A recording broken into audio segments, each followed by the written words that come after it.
Happy Friday, Thrivers. Heather here. My heart is very full this morning, and I'm just really grateful to be with you.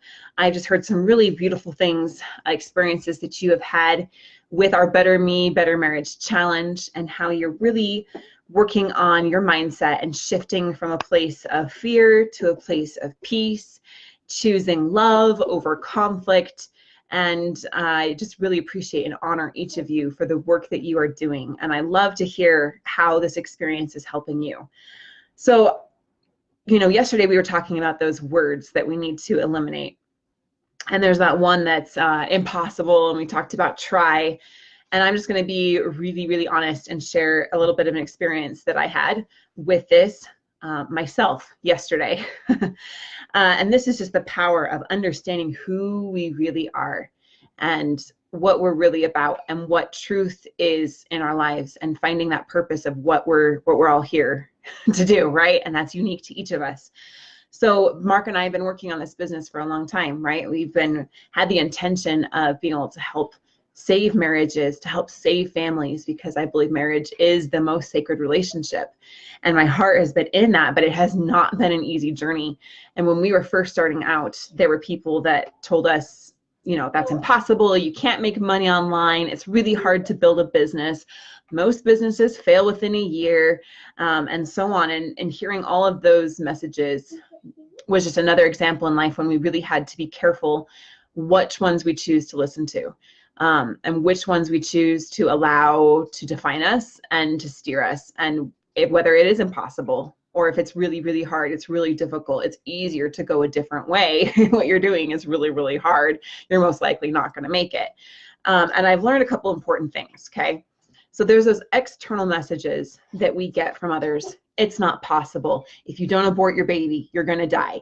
You're most likely not going to survive this. Experts, people, gurus, mentors, friends, loved ones that have given me feedback, that have given me messages, and this is true for all of us, that it's not possible, that it's too hard, and that reality can't be the way that you're trying to make it, okay? And sometimes those voices, they do kind of penetrate, I guess, us. They do kind of unsettle us, they do rock us, but sometimes we're so keyed in to what we know is truth that it doesn't really matter what they say. Like you could say that, but it doesn't really bother me, right? And for whatever reason, it doesn't resonate with us. And I've learned that that's because it just is, what they're saying is incongruent with who we believe we are.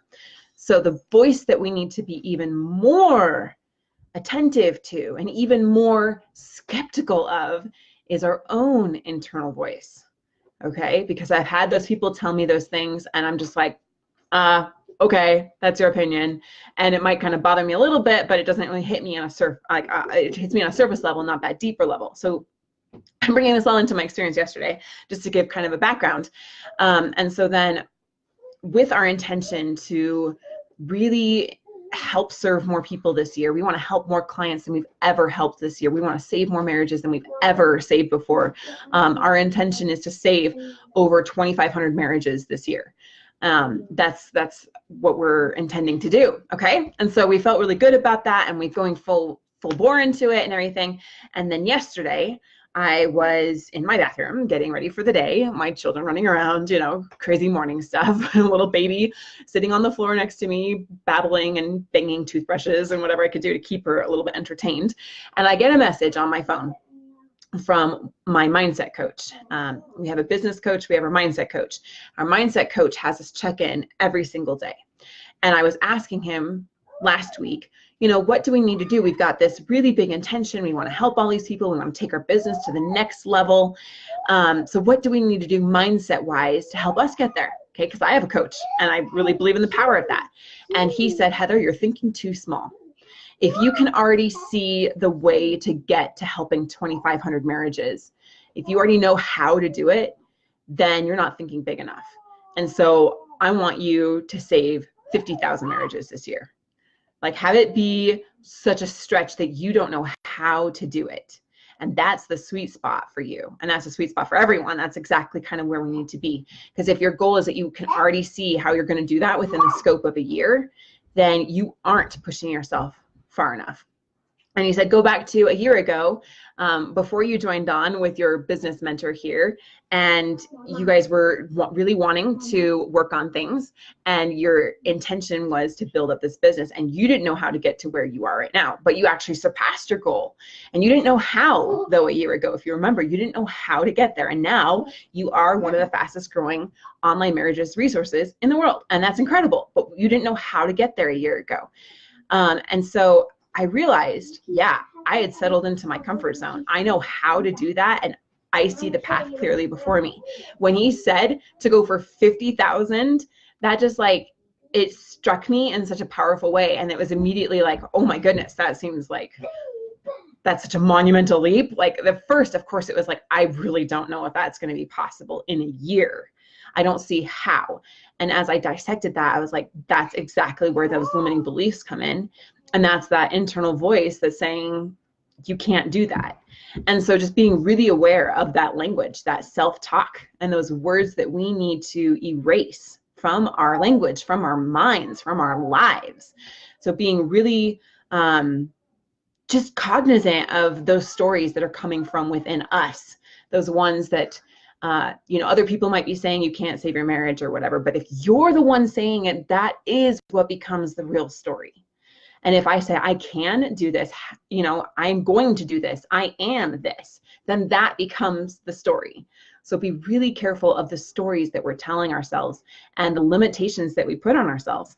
So going through that yesterday, and then I was like, you know what? He's right. I don't know how to do that. And that's exactly that's exactly the place. That's exactly the sweet spot, because then throughout the day, my mind just started lighting up. And I was like, let's say it's possible. Let's say it's a year from now, and we've helped 50,000 marriages. Like, we have saved 50,000 families. And my mind just started to expand with the math. Like, say each person has 4 kids, and then the generations and the generations. I'm like, think about that be literally impacting millions of lives, like in the scope of time. Like, I don't know, I like to take a 30,000 foot view sometimes and look at it that way. And I'm like, that is incredible. That could change the world. Like that many lives over generations of time, it could change the world. I was just like so awestruck and so inspired. And I don't know, it's kind of like that. I don't know if I can get there, but I want to now. And now my mind is open to how could I do it? And I started to think of different ideas, and different inspirations started coming to me. And I realized I don't know how I'm going to do it, but we're going to do it. And it may not even be in this year. It doesn't matter. Like, the point is that now my mind is open to the possibility of that. Whereas before it was like 2,500. 2,500, I can see that, and that's a really good goal. It's a really great ambition. It's our intention. We're going to get there, and I know how we're going to do it. And it felt really good to be working on that. I'm not saying that's a bad thing, but I did recognize that I had limited myself, and I was so grateful to my coach that helped expand my awareness of who I really am and where I really need to be focused on, and be really careful of that self-talk and that self-language. So just wanted to share that experience with you yesterday. It was a simple message from my coach, but it has shifted me in such a profound way just within a few hours that now I feel like I'm in that expansiveness.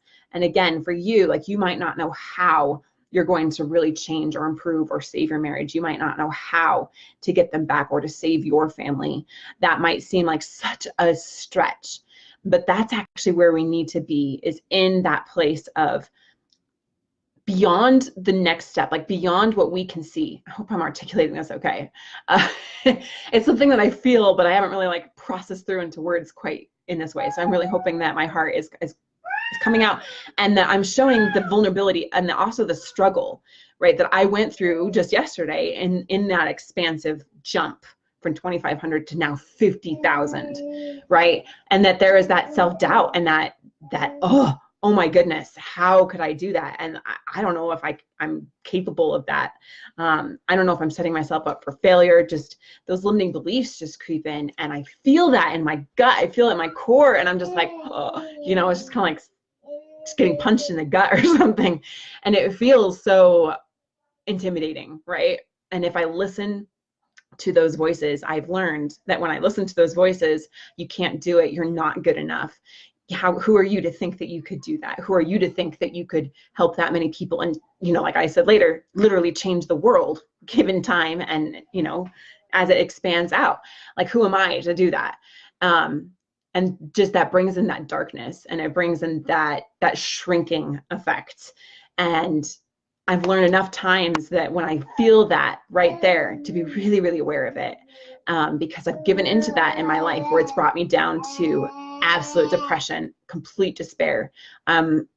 Someday I want to share my story with you, some of the darkest moments of that.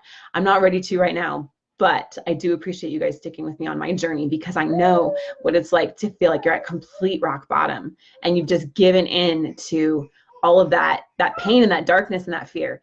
And so when I say, I come up with this challenge and I'm like, yeah, choose love over fear, choose peace over conflict, right? It's not just accolades, and they aren't just, nice words or nice gestures or nice thoughts to fill our minds with for a temporary moment.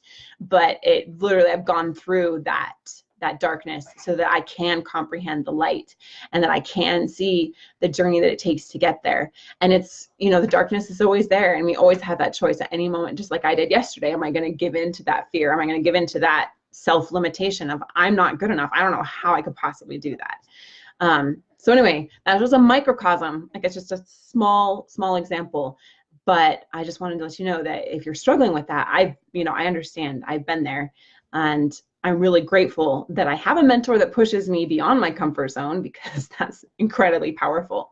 And I'm also grateful to have the opportunity, like we all do, to choose at any moment which words we allow ourselves to use, and which beliefs we allow ourselves to believe, and which actions we allow ourselves to act upon. All right. So I just wanted to share that with you all, with just love and being really real and vulnerable and honest with you all. And now we'll get to our today's challenge. So I hope that maybe helps someone, maybe it helped you with whatever you're going through. Maybe someone needed to hear that today. So our challenge today, day number 10, is forgiveness is the key to happiness. I'm gonna read the lesson here on the back. Hey, Dwayne. Hey, Carolyn. Yeah, the previous challenge is always on the Facebook page here in the group, and you can find it in the video section when you're on desktop, for the replay of that. All right, so here's the lesson. Whenever I see someone else as guilty, I am reinforcing my own sense of guilt and unworthiness. I cannot forgive myself unless I am willing to forgive others. It does not matter what I think anyone has done to me in the past, or what I think I may have done.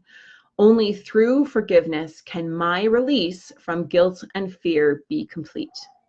Today, I choose to let go of all my past misperceptions about myself and others.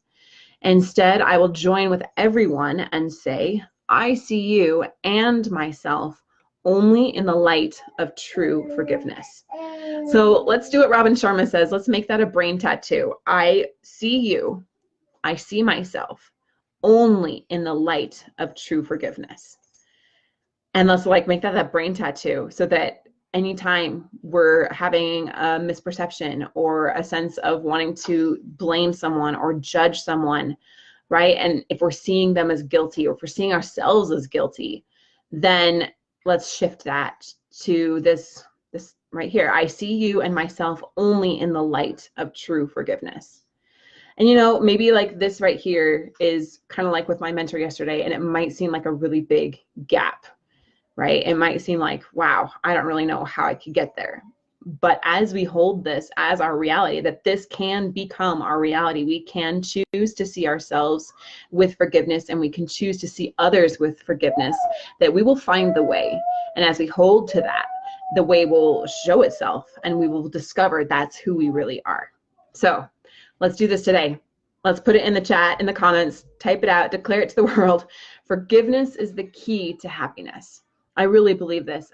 In my own life, my unwillingness to forgive people from my dear family, not going to go into names or anything because it's very private. I want to respect them, but those that hurt me so deeply, and I've shared this before, but I held on to that pain for so long, like years and years, and was unable to let it go.